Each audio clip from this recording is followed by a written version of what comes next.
Hello friends, Rashmita cake and cooking চ্যানেলে তোমাদের সবাইকে স্বাগতম। আজকে বানাবো চিংড়ি মাছের মালাইকারি। একদম সিম্পল পদ্ধতিতে চিংড়ি মাছের মালাইকারি। তো তার জন্য আমি চিংড়ি মাছগুলোকে ভালো করে পরিষ্কার করে লবণ হলুদ মাখিয়ে নিয়েছিলাম।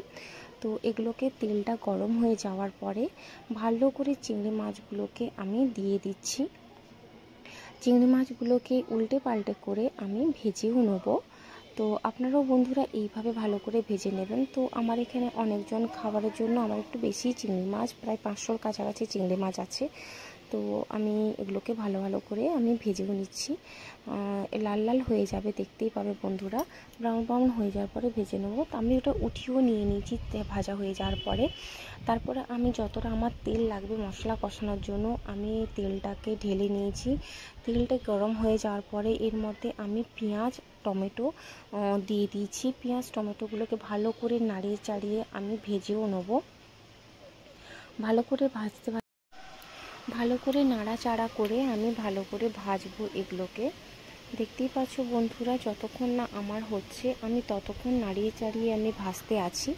আপনারাও ঠিক এইভাবে নাড়িয়ে চাড়িয়ে ভাজতে থাকবে। আমার নাড়া চাড়ানো যতক্ষণ না ভাজানো হবে ততক্ষণ এটাকে আমি নাড়তে থাকবো। ভাজা হয়ে যাওয়ার পরে তার মধ্যে আমি কিছুটা দিয়ে দেবো রসুন বাটাও আমি নাড়িয়ে চাড়িয়ে কন্টিনিউ ভাজতে থাকবো যতক্ষণ না রসুন বাটাটা ভালো করে ভাজা হয়ে না যায়। এইভাবে বন্ধুরা দেখবেন সাথে রসুন বাটা ভাজার সাথে সাথেও আমি দিয়ে দিচ্ছি আদা বাটা, পরিমাণ মতো দিয়ে দেবেন আপনারা। তো আদা বাটা হয়ে যাওয়ার পরে আমি এর মধ্যে দেখুন ভালো করে আমি করে দিচ্ছি, ভাজা করে দিচ্ছি।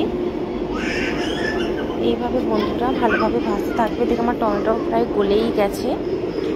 তো এর মধ্যে আমি দিয়ে দেবো পরিমাণ মতো হলুদ গুঁড়ো। ভালোই আবার নাড়িয়ে চাড়িয়ে নেবো ভালো করে। দেখতেই পাচ্ছ বন্ধুরা আমি কীভাবে নাড়া চাড়াচ্ছি। তো এইভাবে নাড়িয়ে চাড়িয়ে নেবে তোমরাও। তো বন্ধুরা আমি এর মধ্যে এরপরে দেব লঙ্কার গুঁড়ো।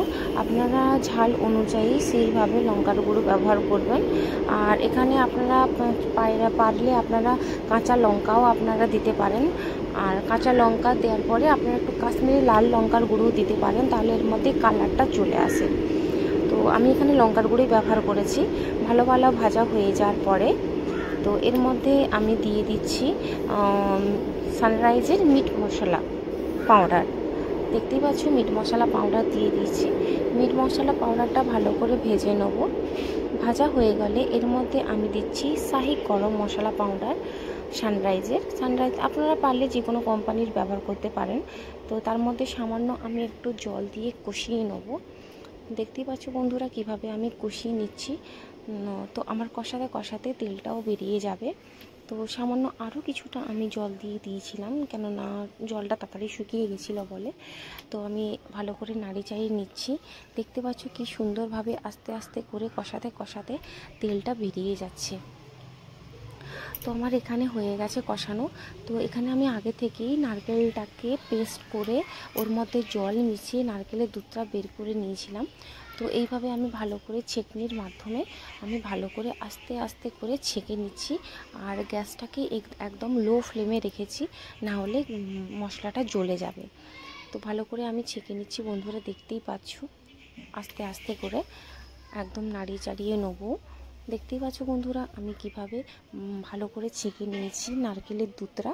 তো আপনারাও এইভাবেই ভালো করে ছেঁকে নিয়ে ভালো করে নাড়িয়ে চাড়িয়ে নেবে।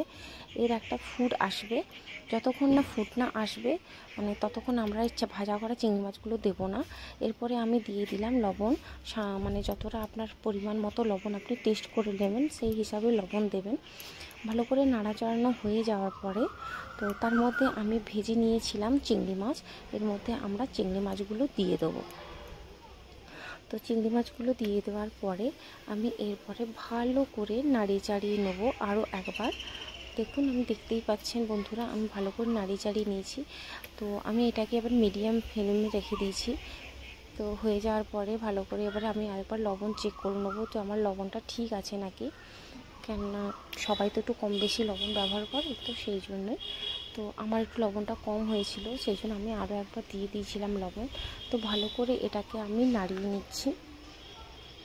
নাড়াতে নাড়াতে যখন মানে এটা একটু ঠিক গ্রেভি গ্রেভি থাকবে তখনই আমরা এটাকে নামাবো, তার আগে নয়। আমার হয়েই এসেছে, তো এটাকে আমি ভালো করে নাড়ি চাড়িয়ে বন্ধ করে ভালো করে নামিয়ে নিয়েছি। তো ভিডিওটা ভালো লাগলে বন্ধুরা প্লিজ লাইক অ্যান্ড সাবস্ক্রাইব।